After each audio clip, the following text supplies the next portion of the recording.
I called Emily 17 times that day. 17 calls that went straight to voicemail or rang endlessly into silence.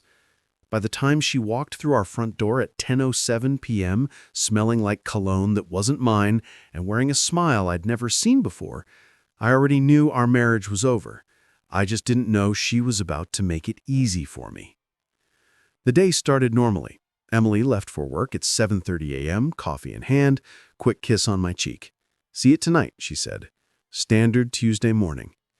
By 9 a.m., I'd sent her a text about dinner plans. No response. By noon, I'd called twice about picking up dry cleaning. Straight to voicemail. By 3 p.m., I was genuinely worried. Called her office. Her assistant said Emily had left at lunch and hadn't returned. Said she had personal appointments. The assistant explained. Personal appointments she'd never mentioned. I tried calling again and again. Left voicemails that progressed from casual to concerned to irritated. "Em, where are you? Call me back." Nothing. By 6 p.m., I'd moved past worried into that cold, analytical space where you start seeing patterns you'd been ignoring. Emily had been distant for weeks. Late nights at the office, new clothes, that habit of tilting her phone away when she texted. I told myself I was being paranoid, that work was stressful, that 12 years of marriage meant trusting your spouse. But 17 ignored calls in one day wasn't stress. It was a message. I sat in our living room as the sun set, phone in my hand, watching the clock. 7 p.m. 8. 9. Each hour that passed without contact or explanation was another nail in the coffin of whatever stories she'd try to tell when she finally came home. At 9:30, I stopped calling. Just sat there in the dark living room, waiting. The door opened at 10:07 p.m. Emily walked in like she'd been out for groceries, not missing for over 12 hours. Her hair was slightly messed up, makeup smudged. She was wearing the black dress she'd left in that morning, but something about it looked different, wrinkled, lived in. She saw me sitting in the armchair and smiled. Not apologetic, not embarrassed, just smiled like she'd won something. "You know," she said, setting down her purse, "I was with a lover today." The words hung in the air between us. No preamble, no build-up, just casual confession like she was telling me about her day at the office. "I want to leave you," she continued, still smiling. "I've been seeing Richard for 6 months, from work. And today we spent the entire day together at his apartment, and I realized something." She paused, waiting for me to react, to yell, cry, beg. I just sat there, watching her perform. "I realized I've been wasting my life with you. Richard makes me feel alive. You make me feel comfortable, and I'm done being comfortable." 12 years of marriage. 12 years of building a life together, buying this house, planning a future, and she just torched it all with a smile on her face and someone else's cologne on her clothes. "Say something," she demanded when I didn't react.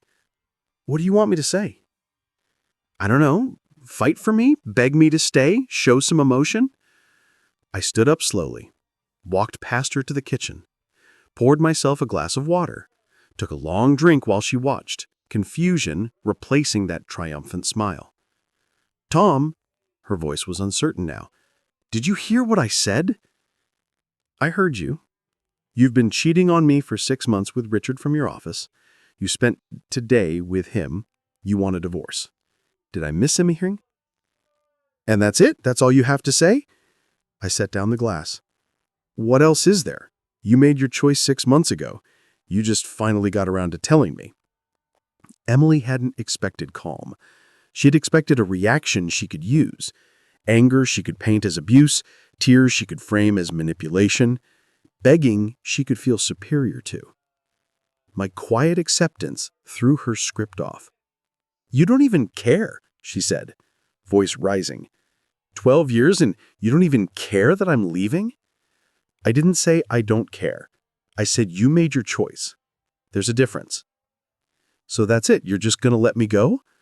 "Emily, you spent today having an affair and came home to announce you're leaving. What exactly am I supposed to be fighting for? A woman who already left?" She grabbed her purse, pulled out her phone. "Richard said you'd try to make me feel guilty, that you'd manipulate me into staying." "Richard sounds like he's got me all figured out. He understands me in ways you never did." I almost laughed. Almost. The guy who's been sleeping with a married woman for 6 months understands you? That's what we're going with? Her face flushed. "Don't judge what we have. You have no idea." "You're right, I don't. But here's what I do know. You need to get a lawyer. I'm filing for divorce tomorrow morning." That stopped her. "Tomorrow? Don't you want to try counseling? Work on things?" "Work on what? You just told me you've been cheating for 6 months and want to leave. There's nothing left to work on." But we own a house together. We have joint accounts. You can't just—" "Actually, I can. And I will. You want Richard? Go be with Richard. But you don't get to have both lives. Choose." Emily stood there, phone in hand, looking lost, like she'd expected a different script and didn't know her lines for this version. "I'm staying at Richard's tonight," she said finally. "Okay." "That's it? Just okay? What do you want, Emily? You came home to tell me you're leaving. So leave." She grabbed some clothes from the bedroom, threw them in an overnight bag while I watched from the doorway. Kept glancing at me like she was waiting for something. At the front door, she paused. "I thought you'd fight for us." "There is no us. There hasn't been for 6 months. I just didn't know it until tonight." She left. I heard her car start, watched the headlights sweep across the living room wall as she backed out of the driveway. Then I pulled out my phone and called my lawyer. Brian answered on the third ring. "Tom, it's 10:30 at night. Emily just confessed to a 6-month affair. Told me she's leaving me for him. I need to file for divorce immediately." Silence on the other end. Then, "Did you record that confession?" "No. Should I have?" "Would have helped, but we'll work with what we have. Don't leave the house. Don't give her any money. Document everything. I'll have papers ready by Friday." "That fast?" "When someone confesses to adultery and abandons the marriage, yeah, we move fast." I spent the next 3 days documenting everything. Bank statements showing unexplained charges. Her phone bill showing hundreds of texts to Richard's number. Receipts from restaurants and hotels I'd never been to. Emily called twice. I didn't answer. She texted, "We need to talk about the house." I replied, "Talk to my lawyer." On Thursday, my lawyer called with interesting news. I did some research on Richard. Richard Morrison. Works at Emily's company? That's him. He's married. 2 kids. His wife has no idea about the affair. I sat with that information for a moment. "You're sure?" "Completely. I had an investigator check. Richard told Emily he was divorced. He's not. He's very much married and living with his family in the suburbs." Emily had blown up our 12-year marriage for a man who was lying to her about his entire life. "What do you want to do with this information?" Brian asked. "Nothing yet. Let's see how this plays out." The divorce papers were served to Emily on Friday at Richard's apartment. She called me immediately, furious. "You served me at Richard's place? That's cruel." "You said you were staying there. That's your current address." "You're trying to humiliate me." "No, Emily, I'm divorcing you. There's a difference." "This is moving too fast. We need time to figure things out." "You figured things out 6 months ago when you started sleeping with Richard. I'm just catching up." She showed up at the house Saturday morning. I had changed the locks, Brian's advice. She couldn't get in, started banging on the door. I opened it, but didn't let her inside. "We need to talk." About us. About our marriage. "Tom, I made a mistake." "Stop." "What happened? Did Richard's wife find out?" "What?" "Did Richard's wife, the one he's still married to, find out about your affair?" "Richard's not married. He's divorced." "No, he's not. He's married with 2 kids in a house 20 minutes from here. You want me to give you his wife's phone number? I'm sure she'd love to chat." Emily grabbed the doorframe like she needed support. No, no. He told me he was divorced. He showed me papers. He showed you something. I'm guessing they weren't real divorce papers. She sank onto the porch steps, started crying. This can't be happening. But it is. You destroyed our marriage for a man who was using you. And now you have to live with that. Tom, please, I made a terrible mistake. Can we talk about fixing this? No. Please, I'll end things with Richard. We can go to counseling. Emily, you came home Tuesday night smiling while telling me you'd been with your lover. You weren't sorry then. You were triumphant. The only reason you're sorry now is because Richard wasn't who you thought he was. Emily, you came home Tuesday night smiling while telling me you'd been with your lover. You weren't sorry then. You were triumphant. The only reason you're sorry now is because Richard wasn't who you thought he was. That's not fair. Life isn't fair. You made choices. Now live with them.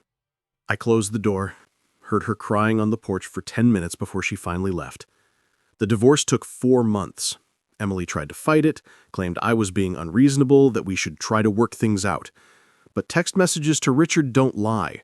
Hotel receipts don't lie.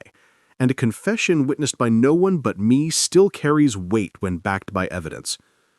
Emily got her car, her personal belongings, and that was it. The house was in my name before we married. The retirement accounts I'd built were protected. She walked away with almost nothing.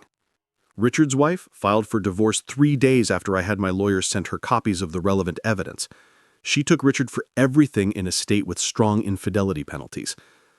Last I heard, Emily and Richard tried to make it work after both divorces finalized. Lasted 6 weeks. Turns out a relationship built on lies and betrayal doesn't have a strong foundation. Who knew? Emily texted me 6 months after our divorce was final. I'm sorry. For everything. You deserved better. I didn't reply. Some apologies come too late to matter. A year later, I'm living alone in the house, dating someone who actually answers her phone, building a life that's honest and clean. Sometimes I think about that night. Emily walking in at 10 p.m. with someone else's cologne on her clothes, smiling while she destroyed our marriage, expecting me to fall apart. She'd wanted a reaction, wanted drama, wanted me to give her a reason to feel justified in leaving. Instead, I gave her exactly what she asked for. Freedom. Freedom to be with Richard. Freedom to discover he was lying to her the entire time. Freedom to realize she'd traded a 12-year marriage for a 6-month fantasy. Some people can't value what they have until they lose it. By then, it's too late to get it back. Emily learned that the hard way. If this story resonated with you, hit that subscribe button for more true stories about relationships, betrayal, and justice. Drop a comment. How would you have reacted in this situation? Like if you believe staying calm is the best response to betrayal, and share this with someone who needs to hear it. New content weekly, subscribe, and turn on notifications so you don't miss it. Remember, when someone shows you who they really are, believe them. See you in the next one.